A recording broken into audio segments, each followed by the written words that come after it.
And now time for a deep dive into the biggest topics of today, the latest from the Ukrainian frontline to child abduction cases by Russian aggressors and forceful indoctrination. It is my pleasure to welcome back to the show my guest Mark Toth, co-founder of IntRep 360. Good evening. Thank you for joining me on World News Tonight. Good evening, Claudia, to you and your viewers. Happy Easter as well. Thank you. Happy Easter to you too, and happy holidays to everyone. We are looking at major Russian attacks. We've seen one overnight. We have Russian forces that, according to latest estimates, launched almost 8,000 glide bombs last month. That's a new record breaker when it comes to glide bombs. Russians are definitely intensifying their attacks, not on military targets, but on civilian targets. There's also an increase in daytime attacks. Why do you think that is? Why do you think this is happening precisely now? We're seeing daytime attacks, we're seeing an increase in attacking civilian targets. Why? It's a great question because the answer is really important here.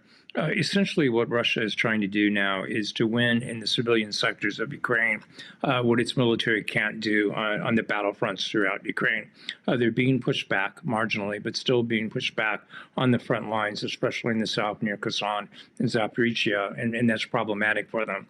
Absent those frontline solutions, Putin is, again, trying to weaponize Ukrainian people. And that's why you're seeing this massive uptick, if you will, of drone and ballistic missile strikes that are happening on a nearly daily basis and now also during the daytime.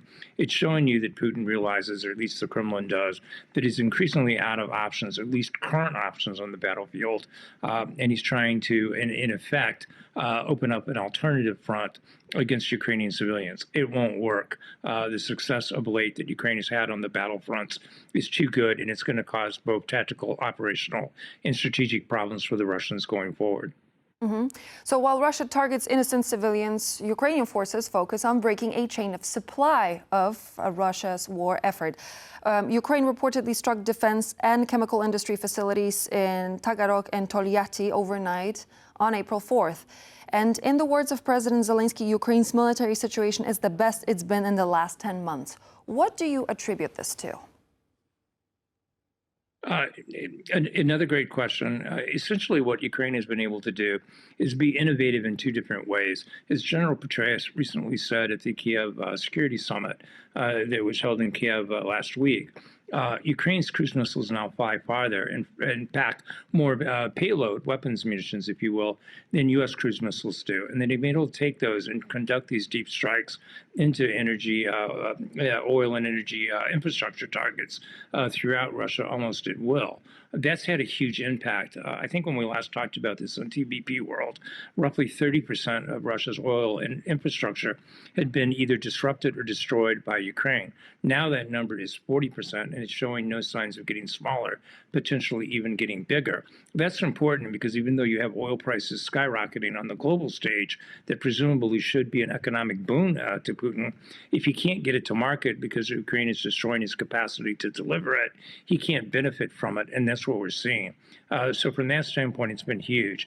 Now, on the localized fronts of the battlefields, especially in Zaporizhia of late, Ukraine's drone war advantage is the other reason why you're seeing this success. It's been masterful in what they've been able to do. And again, to quote Petraeus again, what he mentioned at the Kiev Security Summit is that Ukrainian drone warfare truly has revolutionized the battlefield. And we're seeing a lot of that success play out this spring as it starts to head into summer in a month or so.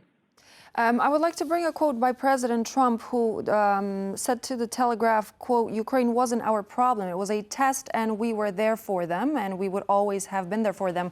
They weren't there for us." POTUS threatened Europe with the Strait of Hormuz, where weapons for Ukraine are actually a bargaining chip. Do you think that, considering the current climate, President Trump would actually abandon Ukraine? You know, at this point, I know those comments have been made as well towards NATO, and I disagree with them. Look, Ukraine is our war. It represents what NATO is essentially founded to do, which was deter and to prevent Russian aggression in Eastern Europe. And if you don't stop the Russians in Ukraine, then the Baltic states, Poland, your country, Romania are all eventually going to be threatened, with perhaps Moldova being the next on the chopping block, if you will, for Putin to take in the Transnistria region. So it very much is our war. I think at this point, however, given that, as you were reporting at the top of the hour, that there's new talks coming potentially, where Steve Witkoff and Jared Kushner may be traveling to Ukraine to try to reopen these ceasefire and peace talks, if you will.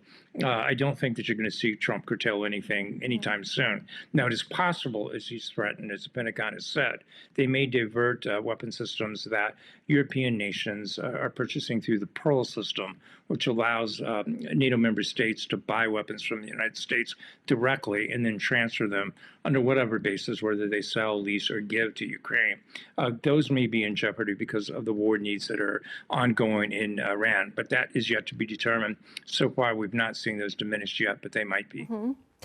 Just before we go, I wanted to hang on to one very important question, because we now know that Ukraine's prosecutor general filed charges against a serviceman, a Russian serviceman, who was charged of basically taking part in unlawful transfer and abduction and indoctrination of Ukrainian children, 15 children. This is what we're looking at.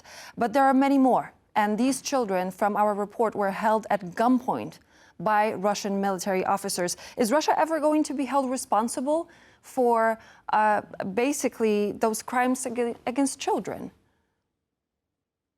They need to be, Claudia. I mean, look, essentially these are crimes against humanity.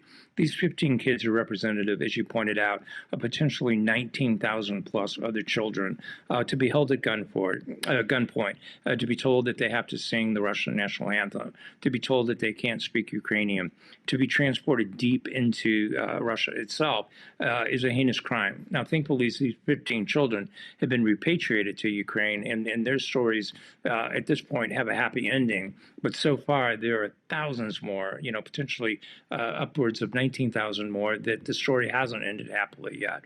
Ukraine is right to put this on the table. They need to be held to account. I'm disappointed in my own country that we've not made that part of the ceasefire negotiation process, that Russia, Putin in particular, has to be held to account for it. But unfortunately, we've not seen that yet. But hopefully, in the spirit of Easter, and the spirit of doing what's righteous, these heinous crimes have to be punished, and the people that perpetrated them brought to justice. And I really do hope that your words on this materialize. Thank you so much. Mark Toth, co-founder of Rep 360, was my guest on the program. Thank you. My pleasure. Good evening. And so this would be all the latest news for now. Thank you for joining. I'm Claudia Czerwińska, and I hope to see you back here on TVP World for more news and features. But until then, good night.